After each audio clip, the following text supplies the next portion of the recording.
గమనించినట్లయితే ఇదే ప్రసన్నన్న నా పక్కన ఉన్నాడు. నెల్లూరులో జరిగిన ఈ 2 ఉదంతాలు చెప్తా. ఎంతగా దిగజారిపోయాడు చంద్రబాబు నాయుడు అని చెప్పడానికి 2 ఉదంతాలు స్పష్టంగా కనిపిస్తాయి. నా పక్కన ప్రసన్నన్న ఉన్నాడు.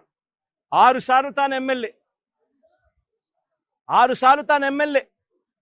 అలాంటి ప్రసన్నన్నను చంద్రబాబు నాయుడు గారు గతంలో ఎప్పుడు జరగల ఇలాంటి పరిస్థితులు. రాష్ట్రంలో ప్రత్యర్థులు ఎవరైనా కూడా ప్రెస్ స్టేట్మెంట్లు ఇచ్చుకుంటూ ఉంటారు. అటువైపున ఉన్న పార్టీ వాళ్ళు ఇటువైపున వాళ్ళు ప్రెస్ స్టేట్మెంట్లలో స్టేట్మెంట్లు ఇస్తారు. ఇటువైపున వాళ్ళు అటువైపున వాళ్ళని కూడా ప్రెస్ స్టేట్మెంట్లలో ఇస్తారు స్టేట్మెంట్లు. అటువైపున ఉన్న వాళ్ళు ఇటువైపున అన్అబ్జెక్షనబుల్ లాంగ్వేజ్ వాడినప్పుడు ఇటువైపున ఉన్న వాళ్ళు కూడా అన్అబ్జెక్షనబుల్ లాంగ్వేజ్తో అటువైపున వాళ్ళని కూడా విమర్శిస్తూ ఉండడం ప్రజాస్వామ్యంలో మనం రోజు చూస్తూ ఉన్న పరిస్థితి.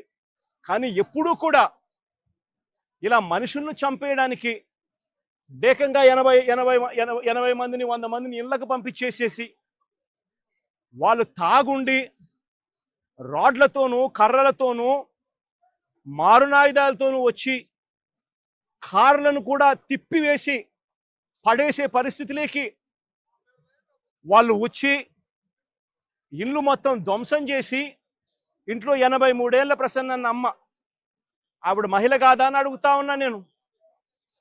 ఆవిడను బెదిరించి, ఆ సమయంలో ప్రసన్న ఇంట్లో లేడు కాబట్టి సరిపోయింది. ఒకవేళ ప్రసన్న ఆ సమయంలో ఇంట్లో ఉండింటే ప్రసన్నను చంపేసే కార్యక్రమం కూడా జరిగి ఉండేది కాదా అని అడుగుతా ఉన్నా.